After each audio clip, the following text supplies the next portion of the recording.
There is a general advice warning attached to this presentation. Everything that I tell you today is general advice, not personal advice. I'm not taking into account your financial needs, your objectives, or your circumstances.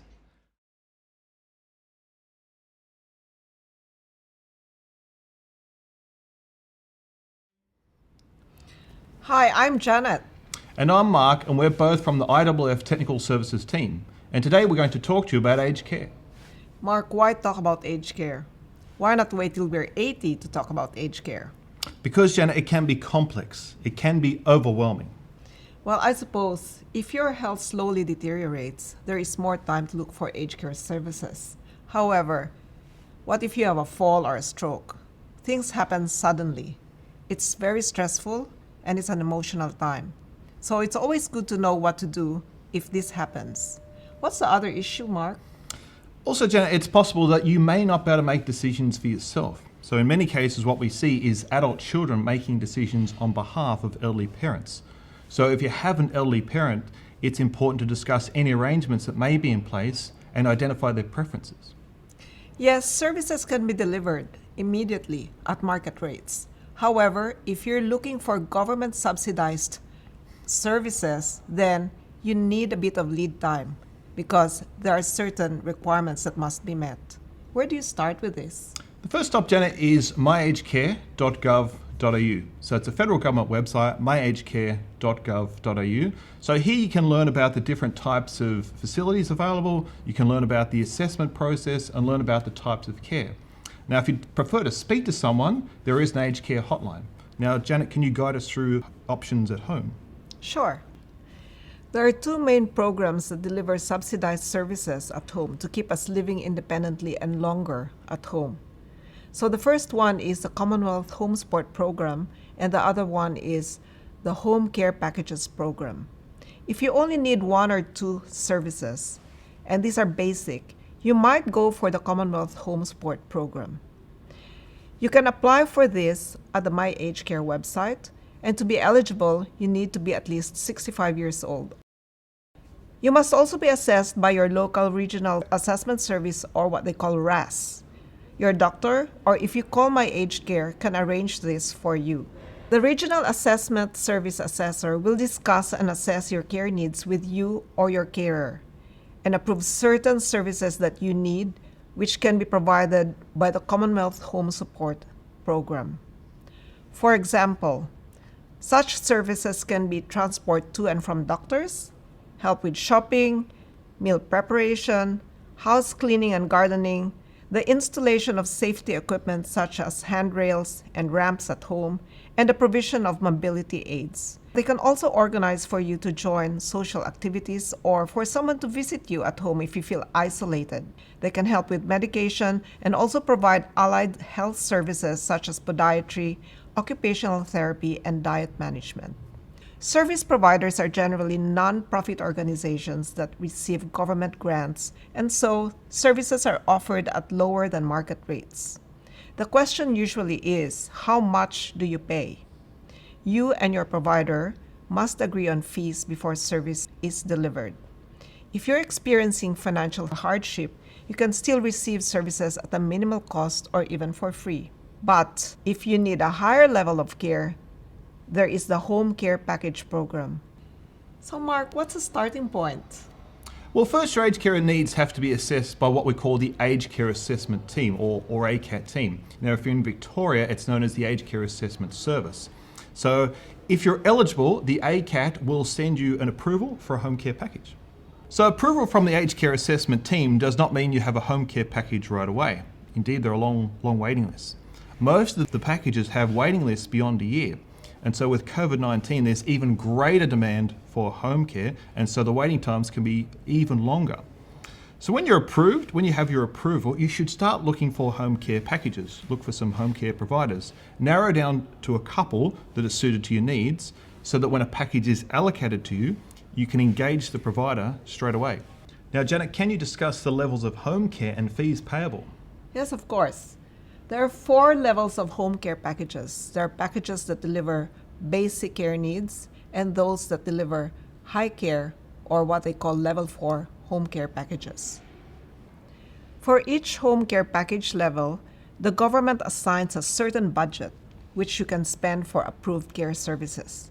As you can see, the value of each package is higher as your care needs increase.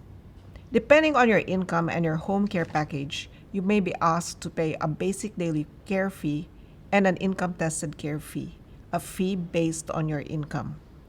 So potentially, you might pay from about $3,500 a year if you are a full-age pensioner for a level 1 package which provides basic care, or if you're a part pensioner or self-funded retiree and you have higher income, you might pay up to over $15,000 a year for a high care level 4 package.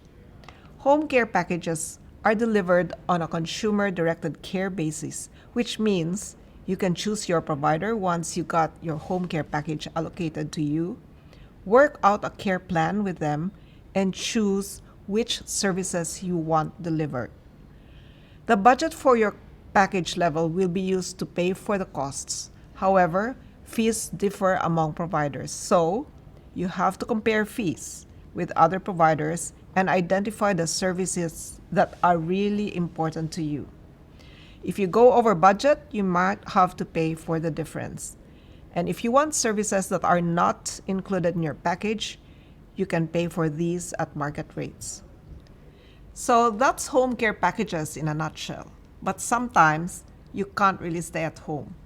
And sometimes the aged care assessment team will say you might need to enter residential aged care. Would you like to talk about residential aged care, Mark? Sure, Janet. Residential aged care, that's when you can no longer stay at home and you moved into a designated aged care facility that provides care and accommodation. For example, a nursing home. So this can provide comfort for the family because they're receiving professional full-time care. It's important to look around for nursing homes that would suit you if you're expecting that you or your loved one will enter residential aged care. Costs are higher, especially because there are accommodation costs. There are different types of fees and different ways of paying for accommodation. Figuring out upfront and ongoing fees can be quite complex and very overwhelming. Where the money will come from and finding the answer is a question that is often asked, especially if you have to make these in a hurry. What sort of fees are we looking at, Mark? Janet, there are 4 different types of fees. The first is for living costs, which costs almost $19,000 per annum. The next fee to consider is the means-tested care fee, and that's based on your level of assets and income. This fee can be up to $28,000 per annum. There can also be lump sum upfront costs, known as a refundable accommodation deposit. Now, as we understand, the average refundable accommodation deposit is about $450,000. The amount can be higher in major cities and lower in regional areas. If you can't pay the full deposit, you can pay interest on the outstanding amount. This is known as the daily accommodation payment. You may also need to pay for extra services fees for high levels of accommodation. For example, if there are better furnishings, higher amenities, or perhaps a deluxe room. So Janet, how do you manage all these expenses? It's okay if you have the cash flow, but sometimes you don't really have the cash flow. And sometimes it does work better to pay the refundable accommodation deposit because it can help you retain your age pension. For many, the home may be the most valuable remaining asset. It may be considered a source of funding. So, should the home be rented or sold? Will someone in the family need to live in it? How will decisions affect the pension and aged care fees?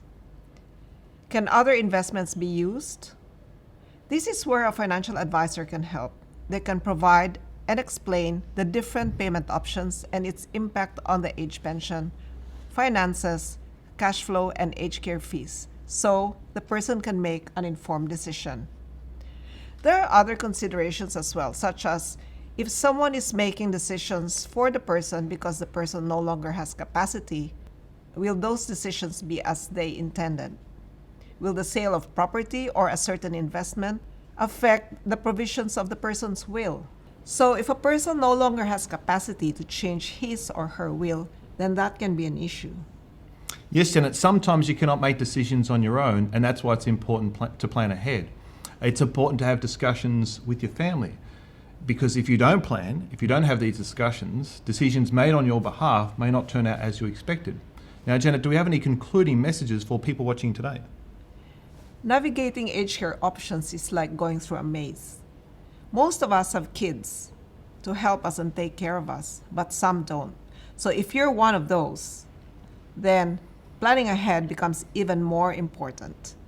A financial advisor can help you go through your options. So don't wait till, when you're 80. Do something now. Go and discuss this with your financial advisor.